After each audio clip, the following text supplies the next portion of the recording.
Au Togo, chaque année, plus de 40 000 demandeurs d'emploi arrivent sur le marché du travail.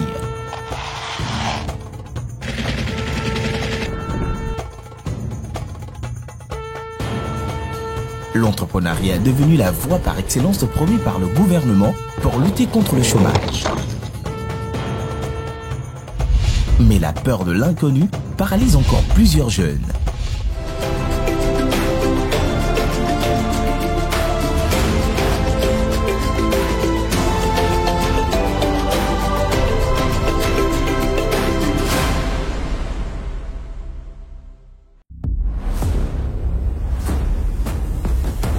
Super entrepreneurs, des entrepreneurs qui réussissent.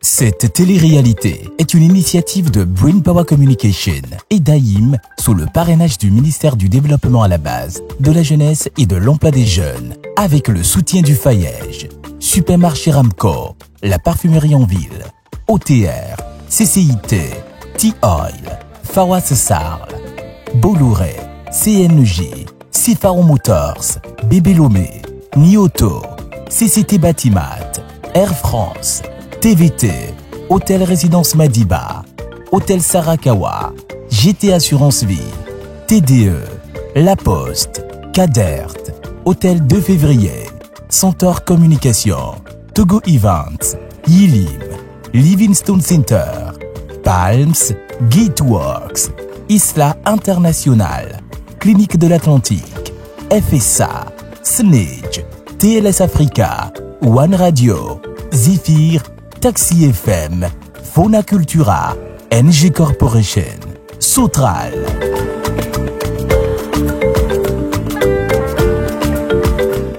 Précédemment dans le Super Entrepreneur.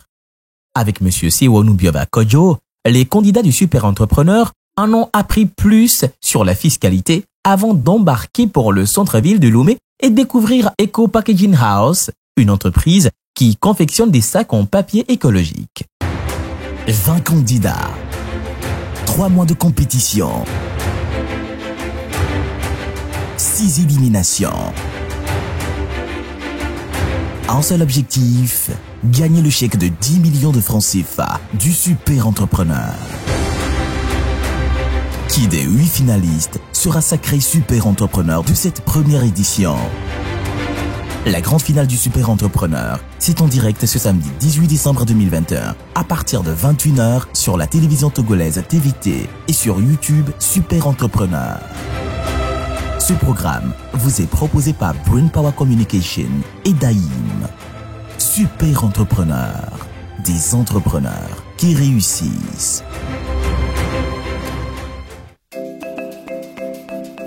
La Villa du Super Entrepreneur vous salue, chers téléspectateurs. Cela fait presque 3 mois que l'aventure a commencé.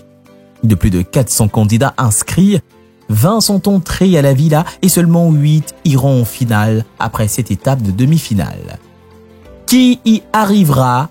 Qui partira? Nous le saurons dans un futur très proche. Mais pour l'heure, une petite sortie est au programme. Canal Box. Fibré comme jamais.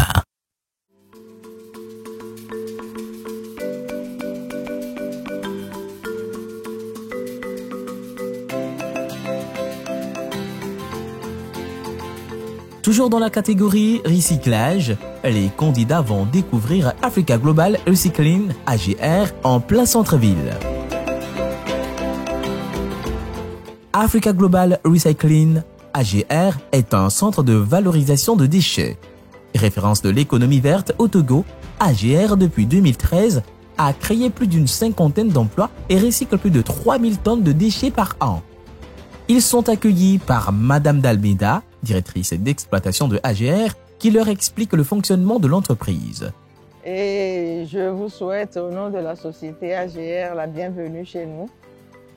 Et la société AGR est une société de recyclage de matières. Donc, au niveau de la société, nous faisons du tri et de la revalorisation. Et chez nous, nous disons souvent que le déchet est plus qu'un déchet. Donc, ce n'est pas des ordures, mais c'est des déchets. Et on peut trouver beaucoup de choses dans les déchets. Donc, ce que nous faisons se divise en 3 étapes. Nous avons premièrement la collecte des déchets. Après l'étape de la collecte des déchets, nous avons l'étape de tri. L'étape de tri pour valoriser, donner une seconde vie à tout ce qui est déchets. Et lorsque nous procédons au tri, nous procédons juste après à la production. Et après la production, nous donnons une seconde vie à ces matières en les expédiant vers ceux qui peuvent les transformer. Chez nous, nous ne les transformons pas encore. Voilà. Donc, vous êtes chez nous, la société AGR a vu le jour depuis 2013 et fait son petit bonhomme de chemin jusqu'à ce jour. Et nous sommes là, nous essayons de recycler tout type de déchets. Nous prenons tout type de déchets, du papier, des plastiques, et vous verrez tout à l'heure, lors de la visite, tout ce que nous faisons. Vous avez déjà derrière vous des cartons. Donc, dans les papiers, vous verrez que nous allons voir plusieurs variétés de papier. Papier, bien sûr, mais on peut avoir plus d'une vingtaine, voire plus d'une vingtaine de types de papier. Donc, on verra ces types de papier. Après, nous valorisons aussi le plastique, tout ce qui est plastique, que ce soit les bouteilles plastiques, les sachets de Piwata, les sachets plastiques qui traînent un peu dans les rues. On essaye de revaloriser tout cela. Voilà un peu ce que nous faisons ici. Réception des déchets selon leur nature, pesée, tri, emballage sont les différentes étapes par lesquelles passent les déchets récoltés. Mais que fait-on avec tous ces déchets papier? N'étant pas une usine de transformation, AGR exporte vers les usines qui peuvent transformer cela en plateau d'œufs ou en papier toilette ou plusieurs autres objets du quotidien. Nos camions font le tour de la ville et ce n'est pas seulement la ville, font le tour des quartiers, tout ce qu'on peut trouver et ramènent de la matière. Ces matières sont stockées là et pesées. Première étape, on pèse par fournisseur. Chaque fournisseur a un dossier et ce que nous amenons est pesé. Après la pesée, maintenant, on stocke dans les zones différentes par rapport si c'est du papier, si c'est du carton, si c'est des plastiques. Si on parle de film plastique, on parle de bouteilles plastiques, les sachets de Piwata, etc. On les stocke dans des zones différentes et après, on procède au tri au niveau du papier. On trie et on procède après à l'emballage. On fait des balles avec.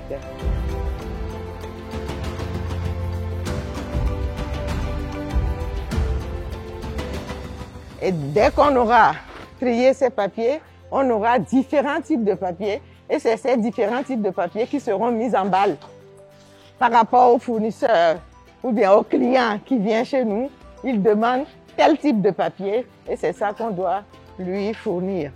Donc voilà les papiers qu'on a pris un peu partout. Il y a les papiers de bureau, papiers d'imprimerie et tout ce que vous pouvez trouver. Donc voilà un peu du stockage et on arrive dans la zone de production. Dans la zone de production, nous avons juste en face de nous la presse et c'est cette presse-là qui nous aide à mettre en balle nos produits.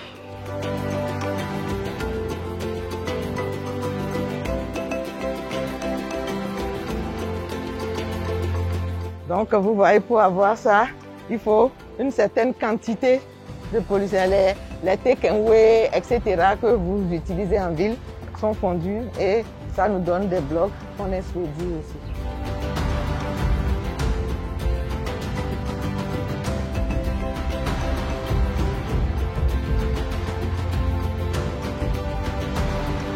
Quand vous êtes rentré, vous avez vu plein de bouteilles plastiques que les bonnes femmes récoltent un peu partout.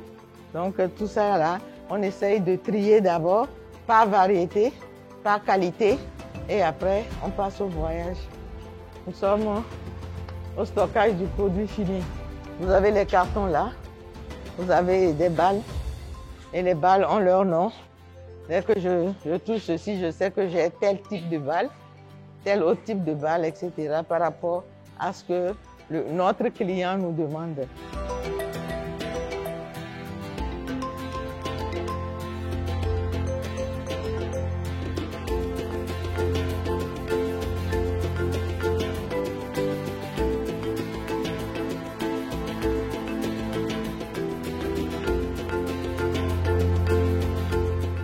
Après cette visite des locaux, un échange questions-réponses est permis aux candidats. Vous avez dit vous révalorisez tout type de plastique, de déchets en quelque sorte. J'aimerais savoir, vous avez dit vous expédiez ça. Vous expédiez ça à l'extérieur ou bien il y a des sociétés sur place qui font la transformation immédiate? Merci. J'ai dit tout à l'heure que pour le moment, tout part, mais on n'a pas de société qui fait la consommation immédiate de nos papiers. On exporte. À part quelques types de petites choses, les sachets de Piwata, etc., qu'on peut faire partir sur l'étendue du territoire. Mais les balles de carton, etc., sont exportées. Ok, merci beaucoup madame pour la présentation. J'aimerais savoir, vous avez tout de suite parlé de fournisseurs. Si un jeune entrepreneur aujourd'hui monte un projet de recyclage, comment est-ce qu'il peut venir collaborer avec vous? Mais ça dépendra du jeune entrepreneur. Ça dépendra des approches de ce jeune entrepreneur. C'est lui qui vient sur le marché, c'est à lui de s'approcher de nous pour qu'on puisse collaborer. C'est pas à nous d'aller le voir. Ah, vous venez d'arriver, venez. Je crois que ce n'est pas ça. Ça dépend de la démarche de ce jeune entrepreneur-là. Je crois que c'est comme ça se fait dans tout type de métier. Récemment, même, on a été contacté à Atakpame et Notcha. C'est une discussion. On discute, on se met d'accord sur les termes, on voit la matière. D'abord, il faut les matières, ce que vous ramenez, et le tonnage. Parce qu'on ne va pas quand même se déplacer pour 1 tonne, 2 tonnes, non. Il faut ramener beaucoup de matière. Et pour ça, il faut prendre du temps pour bien le faire. C'est l'organisation en interne avec vous de l'autre côté qui fera qu'on aura à trouver un accord sur les termes. Voilà. Et nous apprenons que tout le monde peut devenir fournisseur de AGR. Ça peut être une bonne affaire. Belle découverte pour ce soir et nous retenons que nous devons tous apprendre à trier nos déchets et pourquoi pas les vendre.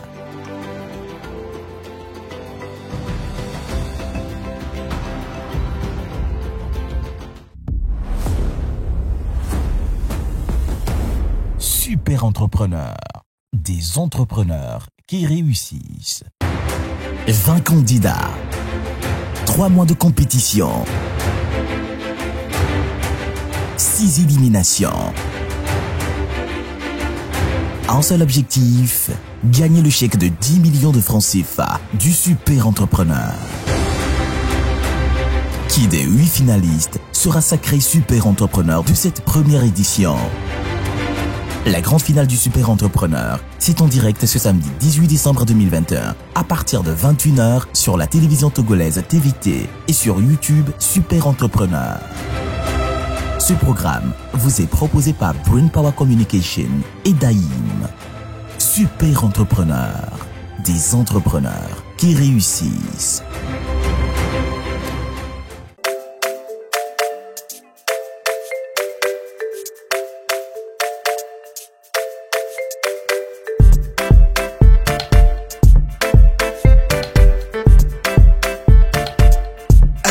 Aussi exceptionnel, difficile de rater les Bati Days. Les Bati Days, c'est le rendez-vous incontournable de CCT. Du 4 au 18 décembre, profitez de promotions exceptionnelles de 30% à 50% de réduction sur plusieurs familles de produits. Le meilleur rapport qualité-prix pour le meilleur de la construction, c'est chez CCT. Alors, n'attendez plus. Tous en route pour les Bati Days.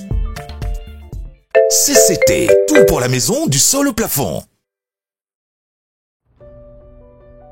Après cette visite enrichissante, les candidats vont enfin connaître l'épreuve ultime de la demi-finale. Ils ont, en l'espace de 24 heures, visité 2 entreprises qui se sont données pour mission d'apporter un plus à la sauvegarde de l'environnement, c'est-à-dire Africa Global Recycling, AGR, qui est un centre de valorisation de déchets, et Eco Packaging House, une entreprise qui confectionne des sacs en papier recyclé. L'épreuve qui leur est imposée concerne le développement durable, et quoi de mieux pour matérialiser le développement durable que les ODD. Les ODD, Objectifs de développement durable ou Objectifs mondiaux, sont un appel mondial à agir pour éradiquer la pauvreté, protéger la planète et faire en sorte que tous les êtres humains vivent dans la paix et la prospérité. Le développement durable étant un levier d'innovation pour nos entreprises, l'objectif de ce Prime pour les candidats est d'intégrer une démarche sociétale innovante dans leurs projets respectifs. Ils doivent réfléchir aux impacts environnementaux et sociaux de leurs projets et définir une stratégie de réduction de ces impacts et risques. Chacun aura 5 minutes pour présenter son projet et sa stratégie responsabilité sociétale des entreprises RSE aux membres du jury. Mais avant de découvrir tout cela, permettez-nous de vous rappeler les 17 ODD qui partent de l'éradication de la pauvreté au partenariat pour la réalisation des objectifs, en passant par l'égalité entre les sexes ou encore Fin Zéro. Canal Box, fibré comme jamais. Nous voilà arrivés au tout dernier Prime, le Prime de la demi-finale. L'objectif de ce Prime pour les candidats est d'intégrer une démarche sociétale innovante dans leurs projets respectifs. Chacun aura 5 minutes pour présenter son projet et sa stratégie responsabilité sociétale des entreprises RSE aux membres du jury. Parlons de membres du jury, permettez de vous présenter notre éminent jury d'experts. Jury numéro 1, Madame Valentine Akweke-Sama. Madame Valentine Akweke-Sama est entrepreneur, fondatrice et directrice exécutive des cabinets Valkans Consulting, spécialisée en économie de développement et évaluation de projets. Elle est consultante internationale en économie de développement et s'intéresse particulièrement en politique de développement durable pour l'épanouissement de l'homme en Afrique. Jury numéro 2, Madame Bougonou Nyam Jeanne. Madame Bougonou Nyam Jeanne est actuellement directrice générale de l'organisme de mise en œuvre du Millennium Challenge Account, chargée de la mise en œuvre du programme Seuil, financé par le gouvernement américain à travers la Millennium Challenge Corporation. Elle a plus d'une douzaine d'années d'expérience dans le conseil en politique de développement et la mise en œuvre de projets dont ceux de développement du secteur privé. Jury numéro 3 et président du jury, Monsieur Kamal Adjayi. Plus jeune maire du Togo, Monsieur Kamal Adjayi est à la tête de la commune du Golfe 3. Ingénieur financier de formation, passé par la France et le Luxembourg, il a participé activement à la mobilisation des investisseurs luxembourgeois dans le cadre du forum Togo-UE. Écologiste engagé, il a pris part à plusieurs sommets de haut niveau sur le climat et veut faire du Golfe 3 une commune verte. Nous commençons cet échange avec la candidate numéro 1. Simoï Rezoué a 5 minutes pour présenter son projet et intégrer une démarche sociétale innovante dans son projet. Vous êtes face ce soir à un jury pour étudier ensemble le projet sur lequel vous avez eu à travailler. Parlez-nous-en, nous sommes à votre écoute. Notre projet de production et de commercialisation du lait de soja au Togo est en cohérence avec les objectifs 1, 2 et 8 qui concernent respectivement l'élimination de l'extrême pauvreté, l'élimination de la faim et la promotion de la croissance économique et un plein emploi pour tous. Parlant d'impacts environnementaux, nous pouvons citer la dégradation des sols due à l'utilisation des intrants chimiques, la pollution de l'environnement par les emballages et les sachets. Pour pouvoir limiter ces impacts environnementaux, nous investissons dans la formation des agriculteurs en l'application de bonnes pratiques culturelles en vue d'augmenter leur productivité tout en améliorant et en maintenant la fertilité des sols. Est-ce que vous avez pris en compte les institutions qui s'occupent du développement durable, enfin qui financent le développement durable, les projets de développement durable? Oui, nous y pensons, surtout puisque nous savions que les 3 piliers du développement durable, c'est économique, social et puis environnementaux. Ça veut dire que nous faisons des démarches auprès des autorités compétentes de l'environnement, ceux aussi qui sont chargés du social et aussi ceux qui sont chargés de l'économie, comme les banques et toutes les institutions financières.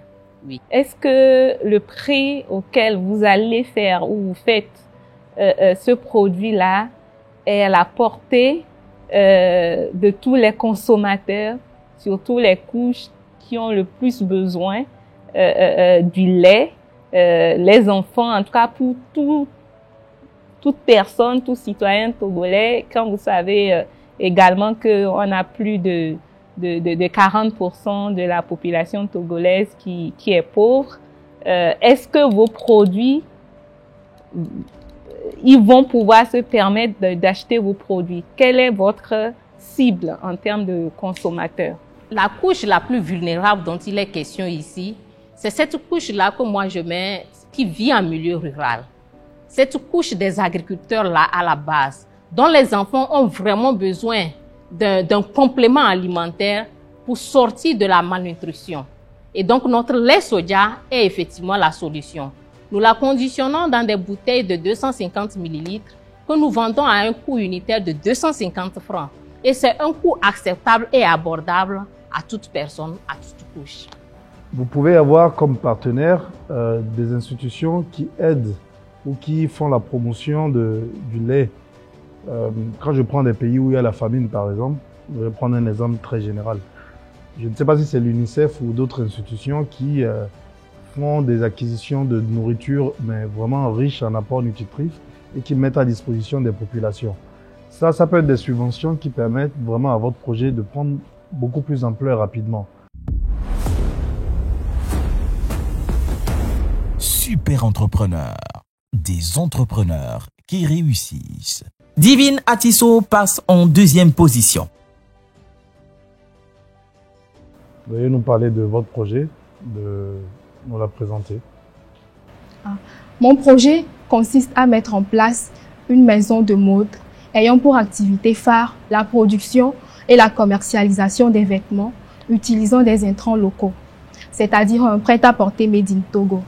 Il est à noter que dans mon domaine d'activité, la majorité des stylistes et couturiers ont l'habitude de jeter les restants de paille, voire les brûler, source de pollution et de dégradation de l'environnement.